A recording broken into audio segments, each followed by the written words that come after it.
तेरा वचन रोटी मेरी, तेरा वचन पानी मेरा, तेरा वचन रोटी मेरी, तेरा वचन पानी मेरा। खाकर मैं भूखा न रहूं, खाकर मैं भूखा न रहूं, पीकर मैं प्यासा न रहूं। मेरे यीशु यीशु, मेरे यीशु यीशु, मेरे यीशु यीशु, मेरे यीशु यीशु की जय।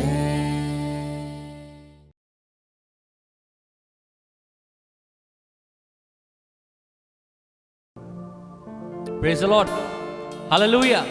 आइए मिल के प्रभु के नाम को ऊंचा उठाएंगे, उसके नाम की जय जयकार करेंगे, कुछ देर उसके नाम को महिमा देंगे, गीत को गाएंगे। प्यार करूंगा मैं और ज़्यादा तुझसे, आराधना और गहराई से।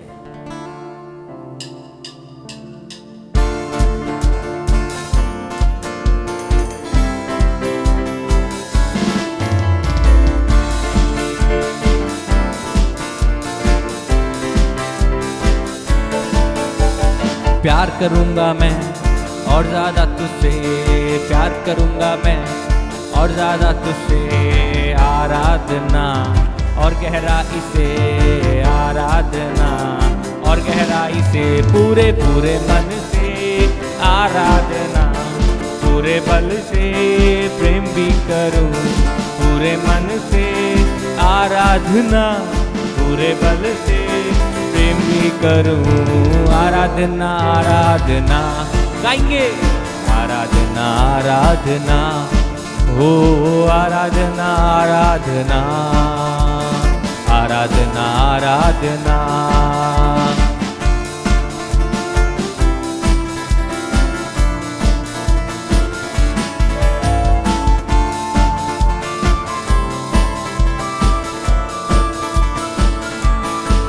ओ एबेनेज़र हो, एबेनेज़र हो, अब तक संभाला, धन्यवाद प्रभु।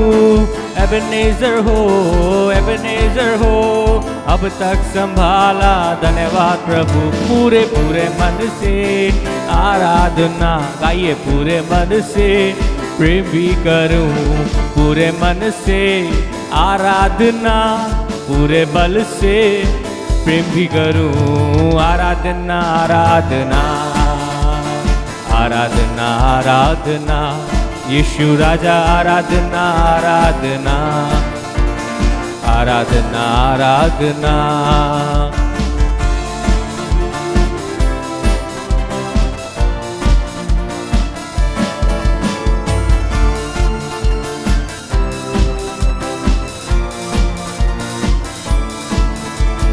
एल रोही, एल रोही, याद किया मुझे, धन्यवाद प्रभु। एल रोही, एल रोही, याद किया मुझे, धन्यवाद प्रभु। पूरे मन से आराधना, पूरे बल से प्रेम भी करूंगा, ये पूरे मन से आराधना, पूरे बल से प्रेम भी करूं। आराधना आराधना, आराधना आराधना, यीशु तेरी आराधना आराधना, आराधना आराधना, ओ महिमा आराधना आराधना, आराधना आराधना, यीशु तेरी आराधना आराधना, आराधना आराधना, ओ आराधना आराधना, ओ आराधना आराधना।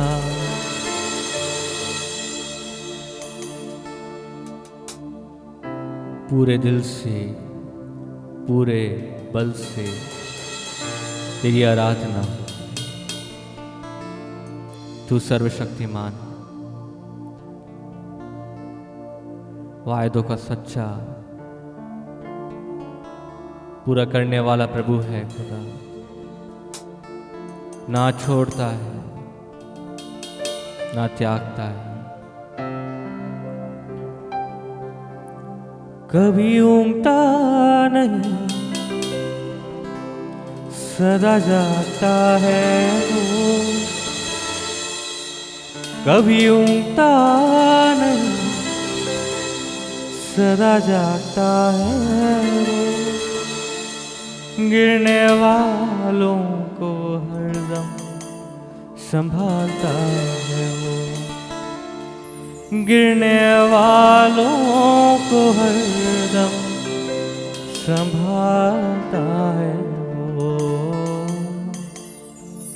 तेरा रब मेरा रब सोता नहीं, सो जाए ऐसा कभी होता नहीं।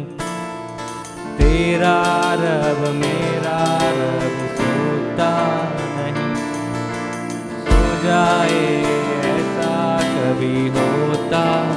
तेरा रब मेरा रब सोता नहीं, सो जाए ऐसा कभी होता नहीं। वो कभी ऊँगता नहीं, सदा जागता है वो। कभी ऊँगता नहीं, सदा जागता है वो। गिरने वालों को हरदम संभालता है वो। गिरने वालों को हरदम संभालता है वो। तेरा रब मेरा रब सोता नहीं, सो जाए ऐसा कभी होता। तेरा रब मेरा रब सोता नहीं, सो जाए ऐसा कभी होता नहीं।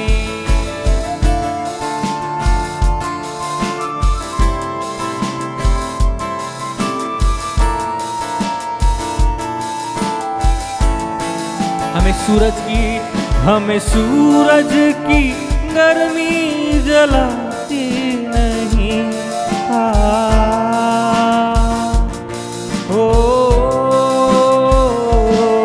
हमें सूरज की गर्मी जलाती नहीं। रात को चांदनी भी सताती नहीं।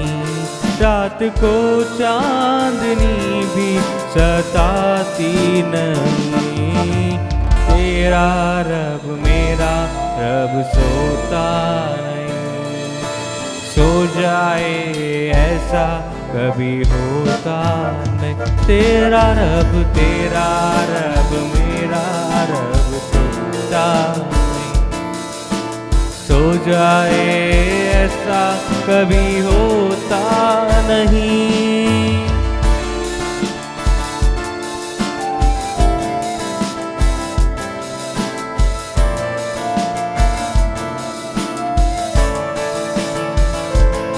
मौत की वादियों से गुजर हो मेरा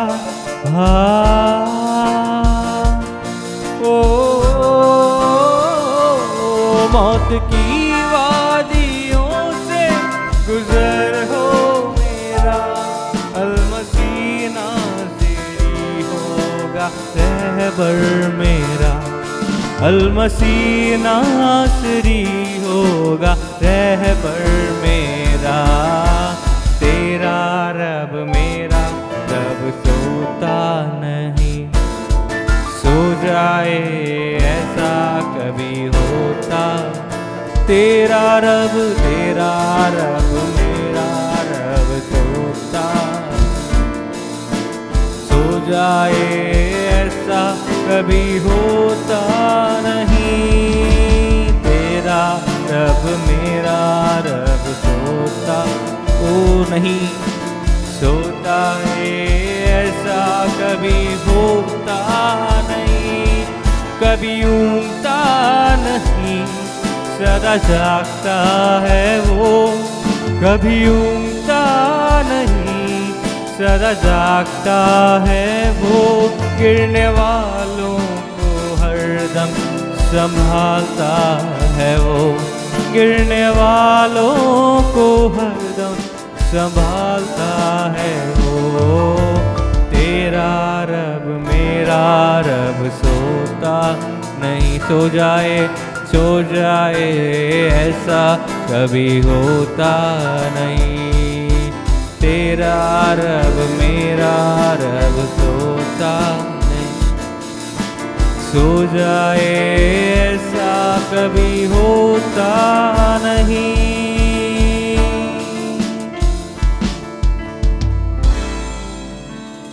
सो जाए ऐसा कभी होता नहीं, सो जाए ऐसा होता नहीं।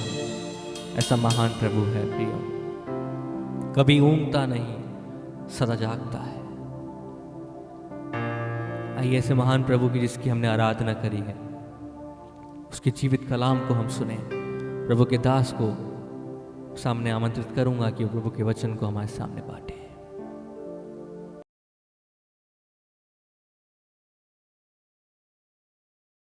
Praise the Lord. Mount Carmel church Ajmer YouTube channel से जुड़े सभी विश्वासी गणों को, सब्सक्राइबर दर्शकों को जल्द आने वाले प्रभु यीशु मसीह के मधुर और मीठे नाम में हमारे इस आवर ब्रेड प्रोग्राम में आप सबका मैं अभिनंदन करता हूं।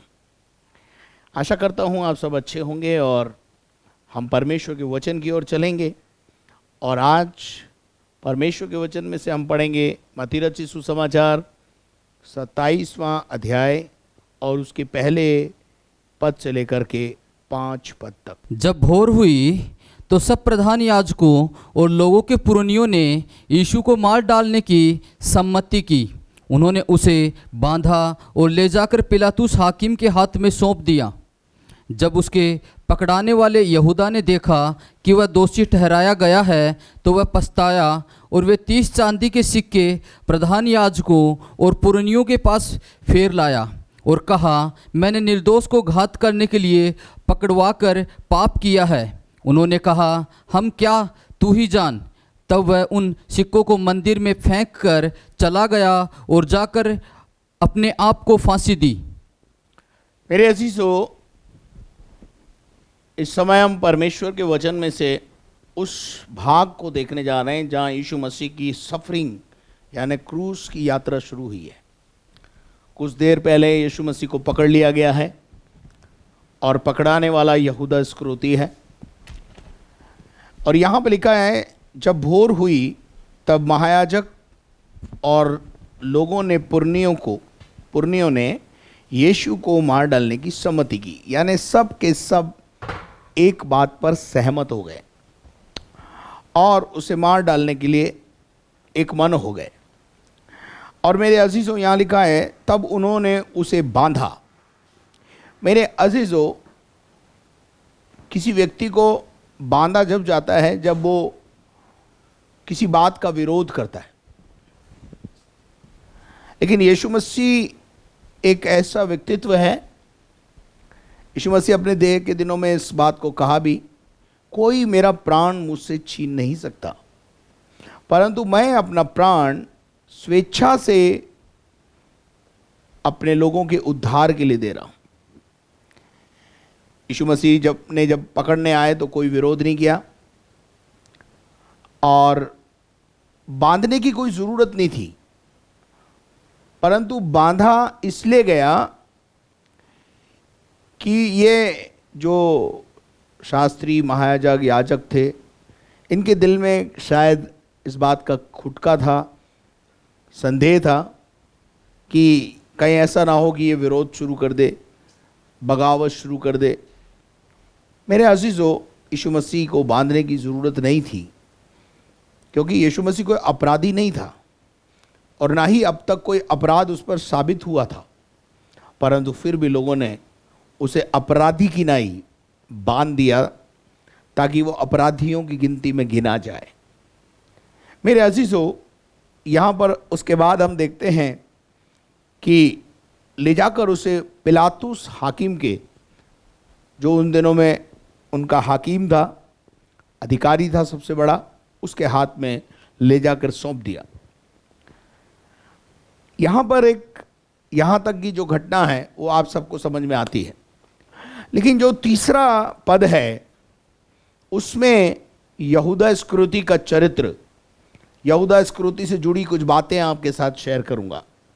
यहां लिखा है, जब उसके पकड़ाने वाले यहूदा ने देखा कि वह दोषी ठहराया गया है, यानी जब उसको बांधा गया, अपराधियों की संख्या में उसे गिन दिया गया, यहूदा इस्करियोती की एक सोच थी, क्योंकि पिछले 3 साल के अनुभव ये बताते थे कि इससे पहले भी लोगों ने यीशु मसीह पर और यीशु मसीह को मार डालने के लिए, पकड़ने के लिए हाथ डालने की कोशिश की थी, परंतु यीशु मसीह उस समय उनके हाथ नहीं आया। तो यहूदा इस्करियोती ने भी यही आज भी यह सोचा था कि मैं यीशु मसीह को 30 चांदी के सिक्कों में पकड़वा दूंगा, और यीशु मसीह तो यीशु मसीह है, आज तक उसे कोई नहीं पकड़ पाया। वो तो बहुत ताकतवर है, सामर्थी है, चतुर है, और अपने बुद्धि से, अपनी चालाकी से, बुद्धि से जो भी वो समझता था, कोई भी यीशु को पकड़ नहीं सकता है, ऐसी उसकी सोच थी। लेकिन और इसने ये सोचा कि यीशु मसीह भी छूट जाएगा और पैसा भी आ जाएगा, लेकिन ऐसा हुआ नहीं, ऐसा हुआ नहीं। इस बार यीशु मसीह ने अपने पिता की इच्छा को पूरा करने के लिए अपने आप को उनके हवाले कर दिया था। क्या आप मेरी बात को समझ पा रहे हैं? यहूदा इस्करियोती का चरित्र, यहूदा इस्करियोती की जो सोच और प्लानिंग थी, योजना थी, वो सब विफल हो गई। और जब अब उसने अपने गुरु को उस कष्ट में देखा, तकलीफ में देखा, और लोग उसका जो मजाक उड़ा रहे थे वो सब कुछ देखा। यहां अगर अपन देखें तो वो लिखा है, तो वो पछताया, तो वह पछताया। मेरे अजीजों, रिपेंटेंस, पश्चाताप, पछतावा, अपने किए के ऊपर पछताना यहूदा इस्करियोती को भी आया, और शायद वो बहुत दुखी हो गया, कुंठित हो गया, हाय मैंने अपने गुरु के साथ ऐसा क्यों किया। मेरी तो वो अपनी सोच के अनुसार सही था, उसको सोच रहा था कि यीशु मसीह बच जाएगा और मेरे पास 30 सिक्के भी आ जाएंगे और मैं मेरा काम करके निकल लूँगा और यीशु मसीह भी निकल लेगा, ऐसे हम दोनों निकल लेंगे। लेकिन इस बार कुछ अलग हो गया, और इस बात को देख करके जब यीशु मसीह के ऊपर ताड़ना पड़ रही थी, यीशु मसीह पे लोग दोष लगा रहे थे, यीशु मसीह का मजाक उड़ा रहे थे, ऐसा सब कुछ देखने के बाद एक पश्चाताप भरा हृदय उसके अंदर था, गिल्टी कॉन्शियस हो गया, वो अपने किए पर पछताने लगा। मेरे अजीजों, कई बार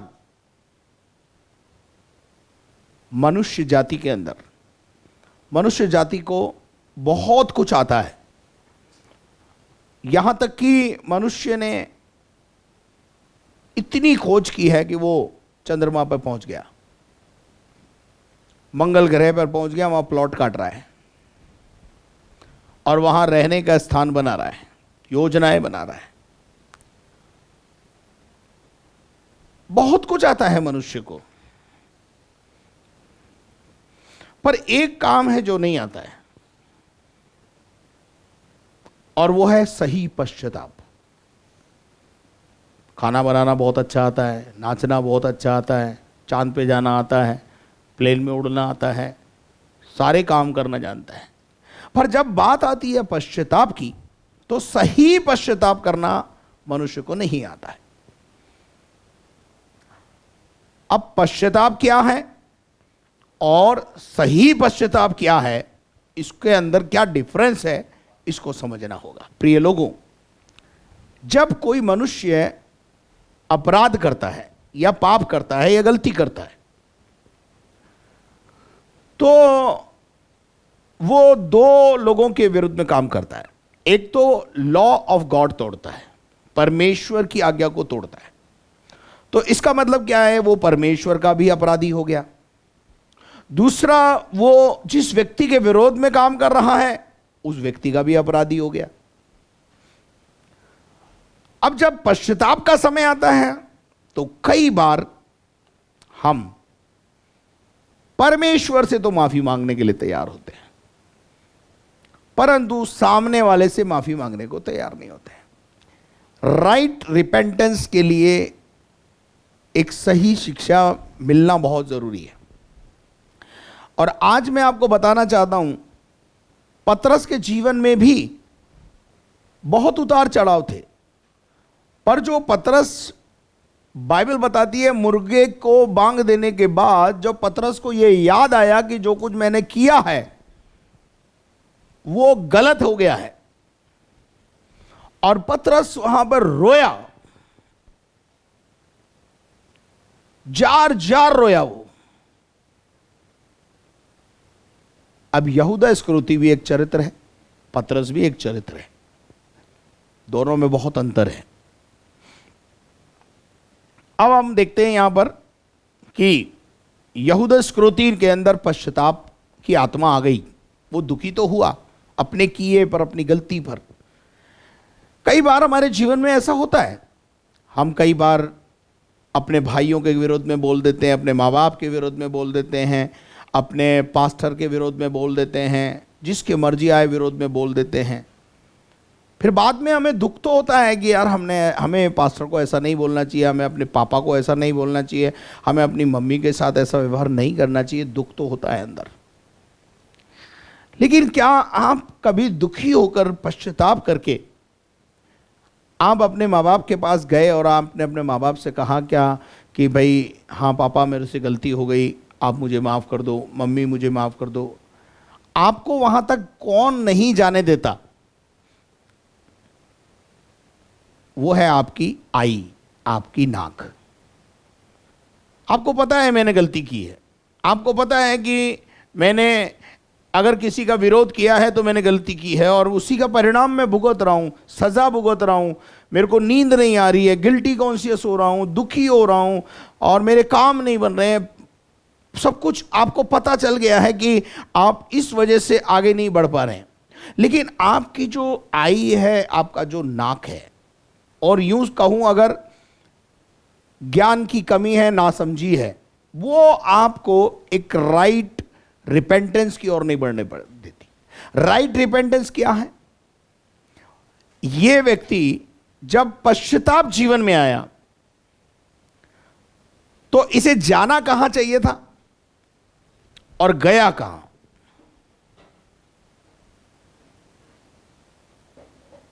ध्यान से सुनना। इसको जाना चाहिए था यीशु के पास, क्योंकि अपराध किसका किया था? विश्वासघात किसके साथ किया था? तो मैं ऐसा विश्वास करता हूं कि अगर ये उस समय यीशु के पास जाकर के उसके पांव पड़ जाता और प्रभु से बोलता, मैंने तेरे विरोध में पाप किया है, परमेश्वर के विरोध में भी पाप किया है, मैंने परमेश्वर की आज्ञा को भी तोड़ा है और तेरे विरोध में भी पाप किया है, तू मुझे माफ़ कर दे। तो मैं ऐसा विश्वास करता हूं कि जो यीशु मसीह पतरस को क्षमा करना सिखा रहा है और क्षमा पर प्रचार कर रहा है, पूरा 3 साल यीशु मसीह क्षमा पर प्रचार करता रहा, तो क्या वो यहूदा इस्करियोती को क्षमा नहीं करता? और मैं ऐसा विश्वास करता हूं कि अगर बैकस्लाइड हुआ पतरस वापस मिनिस्ट्री में लाया जा सकता था तो यहूदा भी लाया जा सकता था, और अगर यहूदा लाया जा सकता था तो यहूदा की पत्री भी बाइबल में कहीं ना कहीं लिखी होती। ये सारी अपॉर्चुनिटी यहूदा इस्करियोती को मिल सकती थी, परंतु उसने एक राइट रिपेंटेंस की बात को नहीं समझा और ये वापस किन के बीच में गया? मनुष्यों के बीच में गया। आज बहुत सारे विश्वासी हैं, जब उनसे गलती हो जाती है तो पास्टर के पास आना मुनासिब नहीं समझते, कलीसिया में आकर माफ़ी मांगना मुनासिब नहीं समझते, और भटकते भटकते भटकते उनकी ज़िंदगी भले बर्बाद हो जाए, उनके बच्चे बर्बाद हो जाएं, वो उनको मंजूर है, मर जाएं तो भी मंजूर है, लेकिन नाक और आई घमंड उनका, वो उनको राइट रिपेंटेंस की ओर नहीं बढ़ने देता। यहूदा इस्करियोती ने उन महायाजकों के पास जाकर, जब यहां लिखा है उन्होंने वह दोषी ठहराया गया तो वह पछताया, और पछताने के बाद वे 30 चांदी के सिक्के महायाजकों और पुरनियों के पास लौटाने के लिए आया। और क्या कहना चाहता है, ये सिक्के वापस ले लो, मेरे गुरु को वापस दे दो। मेरे असीसों, विरोधियों के पास जाकर अपने पश्चाताप का प्रकटीकरण कर रहा है, जबकि प्रकटीकरण कहां करना चाहिए था? प्रभु यीशु मसीह के पास आना चाहिए था। कहां जाना चाहिए था? 11 जो चेले हैं उनकी टोली में जाना चाहिए था। तो शायद इन 11 में से कोई एक इनको सही रास्ता बता देता, पश्चाताप का सही तरीका बता देता, और शायद एक कोई यूहन्ना जैसा कोई चेला यीशु के पास यह भी कहलवा भेजा देता कि यहूदा 2 मिनट तुझसे मिलना चाहता है। मेरे असीसों, तब यहूदा इस्करियोती को क्षमा मिल सकती थी। मैं ज़्यादा समय नहीं लूँगा आपका, लेकिन आपको बताना चाहता हूँ, लूका के 15वें अध्याय में अगर हम जाएंगे और उसके 18 पद में उड़ाऊ पुत्र का पश्चाताप देखेंगे, तो एक उड़ाऊ पुत्र का जो पश्चाताप है वो राइट रिपेंटेंस है। और जब इंसान राइट रिपेंटेंस करता है तो जो कुछ उड़ाऊ पुत्र के साथ उसके पिता ने किया है वही आपके साथ भी हो सकता है। यहूदा इस्करियोती ने यीशु मसीह का 12 चेलों में से एक चेला होने का अधिकार खो दिया था। खो दिया था ना। लेकिन वो 12 चेले में गिनती होने का अधिकार वापस प्राप्त किया जा सकता था। देखेंगे हम लूका 15:18। मैं अब उठकर अपने पिता के पास जाऊंगा। अब देखिए ऊपर अगर आप पढ़ेंगे उस कहानी में, इस घटना में, तो जब वह अपने आपे में आया, जब वो अपने होश में आया, और यहां यहूदा अपने होश में आया। यहूदा होश में आकर के 30 चांदी के सिक्कों को लेकर के महायाजकों के पास गया। ये बेटा जब अपने होश में आया तो इसने अपने मन में एक बात ठान ली, और अपने होश में आने के बाद क्या किया इसने? तब कहने लगा, तब अंदर अपने मन में कहने लगा, किसी को कहा नहीं इसने, ये बात अपने मन में ठानी, और मेरे पिता के कितने ही मजदूरों को भोजन से अधिक रोटी मिलती है, आगे आगे, और मैं यहाँ भूखा मर रहा हूँ। आगे बेटे, मैं अब उठकर अपने पिता के पास जाऊंगा। कहां जाऊंगा? पिता के पास। कहां जाऊंगा? इस घटना में अगर हम देखते हैं तो यहां पर यीशु मसीह जो घटना बता रहा है उसमें एक संसार के एक बाप का जिक्र बता रहा है, शारीरिक पिता का जिक्र बता रहा है कि उसके 2 बेटे हैं, एक छोटा है एक बेटा है, और ये छोटा है उड़ाऊ है। अब ध्यान से सुनना आगे, ये बोल रहा है मैं अपने पिता के पास जाऊंगा, ये नहीं बोल रहा मैं खुदा के पास जाऊंगा। लेकिन इसके पश्चाताप के अंदर 2 बातें पाई जाती है। मैं अपने पिता के पास जाऊंगा और अपने पिता से क्या कहूंगा? और उससे कहूंगा कि पिताजी, पापा जी, मैंने स्वर्ग के विरोध में। जब आप कोई अपराध करते हो तो पहले law and order of God टूटता है। ध्यान से सुन लेना, किसकी आज्ञा तोड़ी आपने? मां बाप के विषय में प्रभु के वचन में लिखा हुआ है। 10 हुक्म में तो ये 5वीं आज्ञा है, लेकिन नए नियम में ये पहली आज्ञा हो गई कि तू अपने माँ बाप का क्या करना? आदर करना। ये किसकी आज्ञा है? खुदा की आज्ञा है। तोड़ी किसने? इस बंदे ने तोड़ी। किसकी आज्ञा तोड़ी? यहां लॉ एंड ऑर्डर टूटा है। किसका? खुदा का। खुदा ने कहा था कि तू अपने माँ बाप का आज्ञा का पालन करना, उनका विरोध नहीं करना, लेकिन इसने किया। पढ़िए, अपनी माता पिता का आदर कर। ये पहली आज्ञा है। ये पहली आज्ञा है, जिसके साथ प्रतिज्ञा भी है। जिसके साथ तुम्हारे लिए प्रतिज्ञा भी है। पुराने नियम में अगर हम देखेंगे तो ये 5वीं आज्ञा है, निर्गमन के अंदर जाएंगे तो। लेकिन यहां प्रभु यीशु मसीह परमेश्वर के वचन में लिखवा रहा है कि यह पहली आज्ञा है और हम पहली आज्ञा को ही तोड़ रहे हैं। अगर हम अपने माँ बाप का आदर नहीं कर रहे हैं, उनकी अनाज्ञाकारिता कर रहे हैं, तो हम परमेश्वर का लॉ एंड ऑर्डर तोड़ रहे हैं। And how you can bless if you are breaking the law and order of God. ये परमेश्वर की आज्ञा है भाई। तो ये उड़ाऊ पुत्र क्या कह रहा है? मैं अपने पिता के पास जाऊंगा और उससे दो बात बोलूंगा। पहली बात बोलूंगा, तेरे विरुद्ध में पाप किया है, यानी पहले वो बोल रहा है मैंने स्वर्ग के विरुद्ध में पाप किया है, स्वर्ग का विरोध किया है, लॉ एंड ऑर्डर का विरोध किया है। परमेश्वर जो मेरा स्वर्गीय पिता है, मैंने उसकी आज्ञा का उल्लंघन किया है। और बेटे, और तेरी दृष्टि में पाप किया है। और तेरी दृष्टि में भी पाप किया है। तो जब कोई भी इंसान किसी का भी विरोध करता है, कोई भी अपराध करता है, तो उसको सही पश्चाताप के लिए दो भाग में जाना पड़ता है। पहला, जिसके विरोध में आपने किया है, यानी लॉ एंड ऑर्डर जो गॉड का खुदा ने आपने तोड़ा है, पहले खुदा से माफी मांगनी पड़ेगी।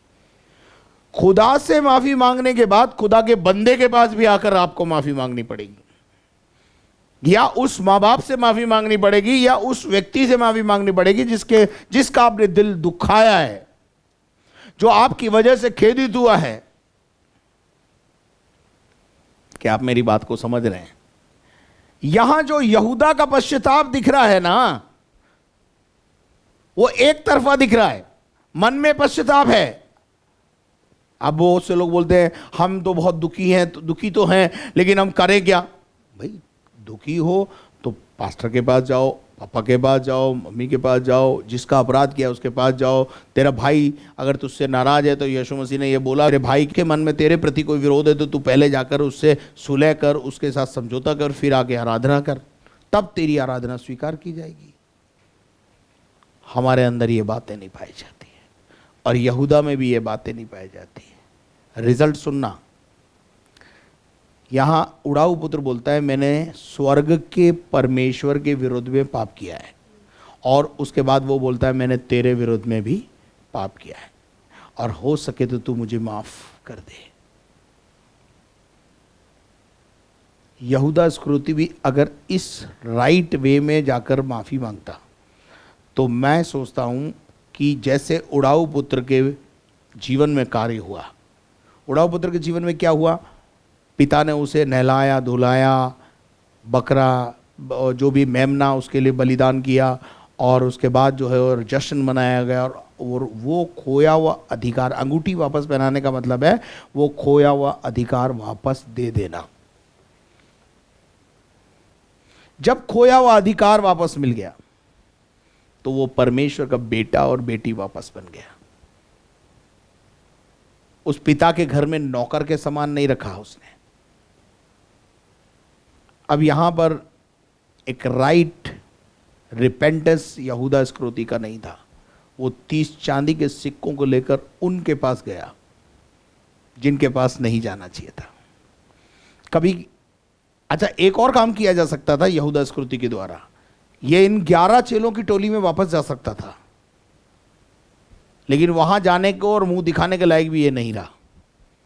कई बार ऐसा होता है। अगर ये, मैं ऐसा विश्वास करता हूं कि ये उनके पास भी जाता, एक सही विश्वासियों के बीच में जाता, तो हो सकता है इसके सही विश्वासी इसको पास्टर से या अपने अगुवे से या अपने पिता से मिलवा देते, लेकिन पहुंचा ही गलत जगह। क्या आप मेरी बात को समझ रहे हैं? तो हम यहां पर देख रहे हैं कि वो पश्चाताप तो था, पर राइट वे में नहीं था। एक विश्वासी को आज शाम में बोलना चाहता हूं, आपकी जिंदगी में कई बार आपने किसी का दिल दुखाया, आपने खुदा से रिश्ता ठीक कर लिया, परंतु जिस व्यक्ति का दिल आपकी कर्मों की वजह से दुखा है, आपके एक्ट की वजह से दुखा है, उससे आपने कभी फोन पे भी सॉरी नहीं बोला। How you can blessed? आप कैसे आशीष पाएंगे? कैसे अधिकार को वापस प्राप्त करेंगे? क्या केवल खुदा के साथ रिश्ता ठीक कर लेना काफ़ी है? क्यों यीशु मसीह ने ये बहुत बोली कि तू जब आराधना करने आए तो वेदी पर अपनी जो है भेंट को छोड़ दे और पहले जा कर के अपने भाई से सुलह कर जिसके मन में तेरे प्रति कड़वाहट है, तेरे मन में नहीं है, लेकिन उसको तुम्हें ये पता है कि मेरा भाई मेरे बात से नाराज है, तो जाकर माफी मांग लो, बात को खत्म करो। यहूदा इस्करियोती ना तो चेलों के पास गया और ना यीशु के पास गया, और पहुंच गया कहां? याजकों के पास, महायाजकों के पास, पुरनियों के पास। उनसे अपील करने लगा कि मुझे बहुत दुख है। तब आगे देखते हैं अपन क्या लिखा है। वहां लिखा है, मैंने निर्दोष को क्या कर दिया है? घात के लिए पकड़वा कर, मैंने एक व्यक्ति जो कि निर्दोष है उसको क्या किया है? घात के लिए पकड़वा कर, घात के लिए पकड़वा दिया है। और पाप किया है। और क्या किया है? पाप किया है। किन के सामने बोल रहा है पाप किया है? जो खुद ही पाप के समुद्र में डूबे हुए हैं। वहां एक्सेप्टेशन की जरूरत नहीं थी। विरोधियों के पास जाकर के बोल रहा है मैंने पाप किया है, तो वो बोल रहे तू जान, तेरा काम जाने, तू जान, तेरा धंधा जाने। लेकिन यीशु के पास जाकर ऐसा बोलता मैंने पाप किया है, तो यीशु मसीह ऐसा नहीं बोलता। परमेश्वर के पास जाकर बोलता परमेश्वर मुझसे गलती हो गई है और मैं यीशु के साथ वापस अपने संबंध को बनाना चाहता हूं। तो मैं सोचता हूं स्वर्ग से भी परमेश्वर एक स्वर्गदूत को बोलता और शायद इसको एक सही डायरेक्शन में लेके चला जाता। लेकिन ना तो परमेश्वर से बोला, ना यीशु से बोला। बोला तो कहां बोला? विरोधियों के बीच में जाकर के बोला। मेरे अजीजों, अब यहां पर एक शब्द उन्होंने इस्तेमाल किया है, मैंने निर्दोष को घात के लिए पकड़वा कर पाप किया है। निर्दोष, यीशु मसीह निर्दोष था। कौन बोल रहा है? यहूदा बोल रहा है। अच्छा, एक बात बता दूं आपको, बाइबल में एक ही जन ने निर्दोष नहीं बोला यीशु मसीह को। बाइबल ऐसा बताती है 5 अदालतों में यीशु मसीह को जब पेश किया तो 5 अदालतों ने उसे निर्दोष घोषित किया। 5 अदालतों के अलावा भी व्यक्तिगत रूप से भी सबसे पहले अगर कोई उसे बोल रहा है कि वो निर्दोष है तो यहूदा इस्करियोती है।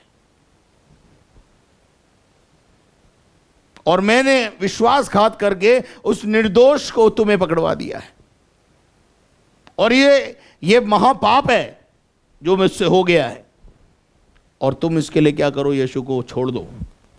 परंतु अब वो वाली बात हो गई कि चिड़िया चुग गई खेत, अब पछताए क्या होए।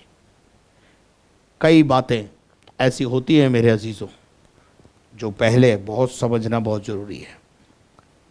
मेरे अजीजों, अगर हम पद 19 पढ़ें इसका, जब वह न्याय की गद्दी पर बैठा हुआ था, हाँ, तो उसकी पत्नी ने उसे कहला भेजा।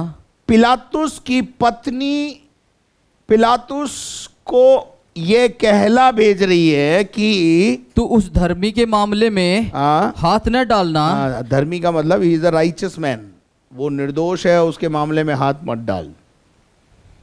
क्योंकि मैंने आज स्वप्न में उसके कारण बहुत दुख उठाया है। हाँ, रात को मेरे स्वप्न में आया है वो, और मैं बहुत दुखी हूं उसको पकड़ने से।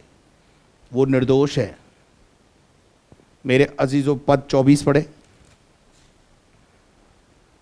जब पिलातुस ने देखा कि कुछ बन नहीं पड़ता, परंतु इसके विपरीत हुल्लड़ बढ़ता जाता है, तो उसने पानी लेकर भीड़ के सामने अपने हाथ धोए। देखिए, भीड़ को बुला के और भीड़ के सामने चिलमची में हाथ धोकर और कहा, क्या कहा? मैं इस धर्मी के लहू से निर्दोष हूँ। देखिए, अपने आप को भी निर्दोष घोषित किया उसने, और यीशु को भी निर्दोष घोषित किया उसने। बोला धर्मी है, ये अपराधी नहीं है। जिस तरीके से तुम इसे पकड़ के लेकर आए हो ना, ये अपराधी नहीं है। नंबर 3, पहले यहूदा ने बोला निर्दोष, उसके बाद पिलातुस की बीवी ने बोला वो ये निर्दोष है, उसके बाद पिलातुस खुद बोल रहा है वो निर्दोष है। चलिए एक और आयत पढ़ेंगे, लूका रचित सुसमाचार उसका 23 अध्याय उसका 15 पद। न हेरोदेस ने, क्योंकि उसने उसे हमारे पास लौटा दिया है, और देखो उससे ऐसा कुछ नहीं हुआ कि वह मृत्यु दंड के योग्य ठहराया जाए। उससे ऐसा कुछ नहीं हुआ। ये क्या बात बता रही है? वो निर्दोष, यानी हेरोदेस राजा भी उस जमाने में जो है उसे निर्दोष घोषित कर रहा है। तो हो गया चौथा आदमी। 5 अदालतों की बात छोड़ दो आप, पर कुछ अलग व्यक्तिगत रूप से भी अपने आप में प्रकट कर रहे हैं। ठीक है, उसके बाद 23 का 41 पढ़े, लूका 23:41। 2 अपराधी और हम यीशु मसीह के साथ डाकू, 2 डाकू क्रूस पे चढ़ाए गए हैं यीशु के हाथ दाएं बाएं, लेकिन वहां क्या हुआ पढ़ो। और हम तो न्याय अनुसार दंड पा रहे हैं। हाँ, एक डाकू बोलता है हमने तो पाप किया है, हमने तो अपराध किया है, हमने तो गलती की है और हम उसके अनुसार दंड भोग रहे हैं, क्योंकि हम अपने कामों का ठीक फल पा रहे और हैं। ठीक हमें जो सजा मिल रही है वो बिल्कुल बराबर मिल रही है क्योंकि हमने पाप किया है। पर इसने कोई अनुचित काम नहीं किया। क्या मतलब है इसका भाई? निर्दोष। इसका मतलब वो डाकू भैया भी इसको निर्दोष घोषित कर रहे हैं। क्या आपको मेरी बात समझ में आ रही है? उसके बाद अगर अपन और देखें 23 का 47, सूबेदार ने जो कुछ हुआ था, सूबेदार उस जमाने का जो सूबेदार था, उसने जो कुछ हुआ था देखकर परमेश्वर की बड़ाई की, परमेश्वर की महिमा करने लगा और कहा निश्चय ये मनुष्य धर्मी था। निश्चय इसमें कोई दोष नहीं था। तो मैंने आपको यहां पर 6 लोग बताए, जिसमें सबसे पहले यहूदा ने बोला भाई ये निर्दोष है।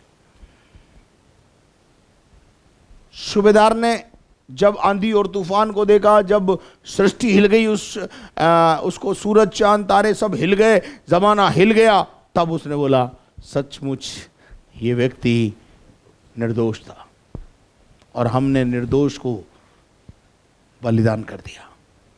मेरे अजीजों, निर्दोष को इसलिए बलिदान कर दिया गया कि हम दोषी जो थे वो निर्दोष ठहरे जाए। हमारी सजा को उसने भुगत लिया। जिस क्रूस पर हमारा नाम लिखा था उस क्रूस को उसने सह लिया। जो कोड़े हमें खाने थे हमारे अपराधों के लिए उसने खा लिए। हमारे लिए काट के ऊपर लटकाया गया ताकि हमारे श्राप से जो हैं हम आज़ाद हो जाए। यहूदा इस्करियोती के बारे में फिर मैं आपको अंतिम बात बोल के अपना कथन को समाप्त करूंगा। और यहाँ पर देखते हैं कि यहूदा उसे निर्दोष घोषित कर रहा है और कह रहा है मैंने उसे पकड़वा कर पाप किया है। तब उन्होंने कहा हमें क्या। देखिए, आज के धर्म के ठेकेदार ऐसे ही बोलते हैं हमें क्या, तुम जानो तुम्हारा काम जाने। जब आप मर रहे हैं, जब आप हैरान हैं, दुखी हैं, परेशान हैं, कोई आपको बचाने, कोई आपको समझाने, कोई आपके पति को समझाने, कोई आपके बच्चों को समझाने नहीं आएगा। लेकिन जब आप यीशु के पास आएंगे तो बहुत से लोग इस बात का विरोध करने के लिए तैयार हो जाते हैं कि तुम चर्च में क्यों जा रहे हो, तुम कलीसिया में क्यों जा रहे हो। अरे जब हम मर रहे थे, जब हम बीमार थे, दुखी में थे, संकट में थे, परेशानी में थे, क्लेश था हमारे घर में, हमारा पति जब शराब पी पी करके हमें मार रहा था, पीट रहा था, अब आप कहाँ थे? तुम जानो। यहूदा से क्या बोला? तू जान, हमें क्या लेना देना, तू ही जान, तू ही जान, तू भुगत। उसके बाद 5वां पद पढ़े, देखिए कि परिणाम देखते हैं, सही पश्चाताप नहीं होने का परिणाम। और मैं आपको कल अगर प्रभु ने मुझे मौका दिया तो मैं सही पश्चाताप का भी तरीका बताऊंगा। और तब वह उन सिक्कों को मंदिर में फेंक कर, तब उसने उन सिक्कों को उस सिक्कों से भी गलानी हो गई, उसे अपने किए पर गलानी हो गई, उसे पश्चाताप हुआ। और उसके बाद क्या हुआ? तब वह उन सिक्कों को मंदिर में फेंक कर चला गया, मंदिर में फेंक कर चला गया और जाकर अपने आप को फांसी दी। जाकर उसने अपने आप को खत्म कर लिया, अपने जीवन लीला को समाप्त कर लिया। सही पश्चाताप नहीं करने वालों, शैतान तुमको फांसी के फंदे तक पहुंचाकर चैन लेगा, मृत्यु के काल में धकेलेगा। पर जो इंसान सही पश्चाताप कर लेता है वो इंसान बचाया जाता है। पतरस जार जार रोया। ये जार जार रोना उसके पश्चाताप को बताता है। मेरे अजीजों, और यहूदा इस्करियोती ने फांसी का फंदा लगाकर मर गया। और इतिहास ऐसा बताता है कि जिस पेड़ पर वो लटका और जिस रस्सी से वो लटका, वो रस्सी भी टूट गई, रस्सी ने भी साथ नहीं दिया। और रस्सी टूटने के बाद, फांसी तो लगनी थी लेकिन रस्सी टूटने के बाद वो नीचे गिर गया, सर फट गया, बेमौत मारा गया। खुदा ना करे कि हमारे साथ किसी के साथ ऐसा हो। लेकिन अगर आप आज समझे हो कि सही पश्चाताप क्या है, सही पश्चाताप की दिशा में बढ़ना बहुत ज़रूरी है।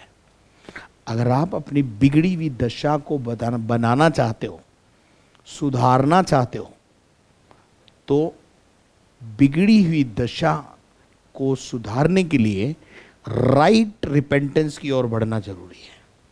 जैसे उड़ाऊ पुत्र इस बात का सबसे बड़ा एग्जाम्पल नए नियम में पाया जाता है कि जब उसने सही पश्चाताप किया, उसने कहा मैंने स्वर्ग के विरुद्ध में पाप किया है और तेरे विरुद्ध में भी पाप किया है और इस योग्य नहीं हूं कि तेरा बेटा कहलाऊं, पर तू नौकर समझ के मुझे रख ले। लेकिन पिता ने और स्वर्गीय पिता ने दोनों ने उसे माफ किया और सारे अधिकार उसे वापस मिले। खुशहाल हो गई जिंदगी, आबाद हो गई जिंदगी। और नीति वचन का लेखक भी ये बोलता है कि जो अपने अपराध मान लेता है और छोड़ देता है, उस पर परमेश्वर दया करता है। अगर आप भी अपने जीवन पर दया चाहते हैं, राइट रिपेंटेंस, रिपेंटेंस नहीं, राइट रिपेंटेंस, पश्चाताप की सही दिशा में बढ़े। और सही दिशा मैंने आपको बताने की कोशिश की है कि सही दिशा क्या है। और उड़ाऊ पुत्र का सबसे जो अच्छा उदाहरण है कि आप जब भी कोई गलती करते हैं तो सबसे पहले आप law and order of God तोड़ते हैं, क्योंकि लॉ एंड ऑर्डर गॉड ने बनाया कि तू अपने माँ बाप का आज्ञा का पालन कर। तो आपने किसको दुखी किया? परमेश्वर को दुखी किया। उसके बाद आपने अपने जो संसारिक और शारीरिक माता पिता हैं उनको दुखी किया। तो हक बनता है आपका कि आप उनसे भी माफ़ी मांगे और स्वर्गीय पिता से भी माफ़ी मांगे। तब आपके अपराध क्षमा हो जाएंगे, तब ऊपर से दया आएगी, चेंजेज आएंगे लाइफ में, अधिकार वापस मिलेंगे और आप अपना जीवन, बाकी का जीवन खुशहाली से बीता पाएंगे। बहुत सी दफ़ा हम पश्चाताप ठीक से नहीं करते। हम मुंह से सिर्फ बोल देते हैं सॉरी। सॉरी ऐसे बोलते हैं व्यक्ति को जैसे कोई पानी पी रहे हैं, उसमें थोड़ा भी लाज शर्म नहीं होता कि हाँ मैं अपने किए पर दुखी हूं। एक अंग्रेज को सॉरी बुलवाना बहुत टेढ़ा काम है, हिंदुस्तानी को सॉरी बुलवाना बहुत आसान काम है। मैं कोई अंग्रेज नहीं हूं जो अंग्रेजों की बड़ाई कर रहा हूं, पर उनकी कोई खूबी आपके सामने रखना, वो समझाना आपके लिए मेरे को बहुत ज़रूरी है। तो परमेश्वर आपको ऐसा बल दे कि अंदर से पश्चाताप करें, सही पश्चाताप करें। जिस व्यक्ति का अपराध हो गया, जिससे गलती हो गई या आपने किसी का दिल दुखा दिया, उससे जाके माफ़ी मांगें। तब देखना आपकी ज़िंदगी में कितना हल्कापन आएगा, कितना बोझ आपका हल्का हो जाएगा। आज बहुत सारे लोग हैं जो यहूदा इस्करियोती के समान अपने गुरुओं के साथ विश्वासघात करते हैं। मैं केवल मेरी बात नहीं कर रहा हूं, उसके बाद भी अकड़ के साथ जीते हैं, हमने जो कुछ किया ठीक किया। झूठ बोलते हैं अपने अगुओं के विरोध में, झूठे आरोप लगाते थे। 90% लोग परमेश्वर के दासों पर झूठे आरोप लगाते हैं। क्यों? उनके काम नहीं बनते, उनके मुताबिक जब अगुआ चलता नहीं है तब वो उसका विरोध में उतर जाते हैं। उनकी मर्जी पूरी करने दो, उनकी मर्जी पूरी करो, अगवा ठीक है। अगवा खराब जब हो जाता है जब उनकी मुताबिक वो काम नहीं करता। मैं कई ऐसे लोगों को जानता हूं जो ऐसा जीवन जीते हैं। वो ये चाहते हैं कि अगवे को हम चलाएं, अगवा हमें चलाए, ये वो उनको बर्दाश्त ही नहीं है। और ऐसा प्रतीत होता है जैसे वो अगवे से ज़्यादा बुद्धि रखते हैं और अपने आप को बुद्धिमान समझते हैं। और इसी कारण से कईयों का विश्वासी रूपी जहाज डूब चुका है और ऐसे लोगों के बहकावे में आने वालों के भी जहाज डूब गए। यह भी ध्यान रखना। परमेश्वर इस वचन के द्वारा आपको आशीष दे। आइए दुआ करें। स्वर्गीय दयालु पिता परमेश्वर, हम अपने जीवन को आपकी वेदी पे लाते। सुने गए वचन, यहूदा इस्करियोती के जीवन और चरित्र को हमने देखा। सिवाय प्रभु जी फांसी के फंदे के अलावा उसे कुछ नहीं मिला। पश्चाताप तो था लेकिन सही नहीं था। प्रभु, सही दिशा में पश्चाताप के लिए बढ़ना बहुत ज़रूरी है। बाइबल में बहुत सारे एग्जाम्पल हैं प्रभु जहां सही पश्चाताप हुआ है और पश्चाताप के बाद उनकी जिंदगियां बहाल हुई हैं। प्रभु, दाऊद बादशाह ने भी पाप किया लेकिन अपनी गलती को मान लिया और छोड़ दिया। उसके बाद कभी दोबारा उस गलती में नहीं गया। ये तेरा वचन हमें बताता है। प्रभु, गिरना लाजमी है लेकिन गिर के गिरे रहना वो उससे भी गलत है। तू गिरतेों को उठाता है। प्रभु, तूने पतरस को उठाया। धन्यवाद करता हूँ, तेरी स्तुति करता हूँ, सारी महिमा तुझे देता हूँ। जितने बीमार हैं उन्हें चंगा कर और जो लोग आज जन्मदिन है प्रभु और मैरिज एनिवर्सरी है उन्हें भी आशीष दे। यीशु मसीह के नाम से मांगता हूँ, आमीन। और अब हमारे खुदावंद यीशु मसीह का फजल, खुदा बाप की मोहब्बत, पाक रूह की रिफाकत और शराकत अब से लेकर हमेशा तक हम सबों के साथ होती रहे और हम सब बोलें आमीन। And may God bless you.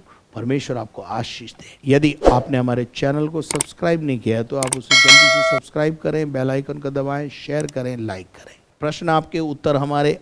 अगर आपको प्रश्न पूछना है कोई तो वीडियो बनाकर प्रश्न पूछें।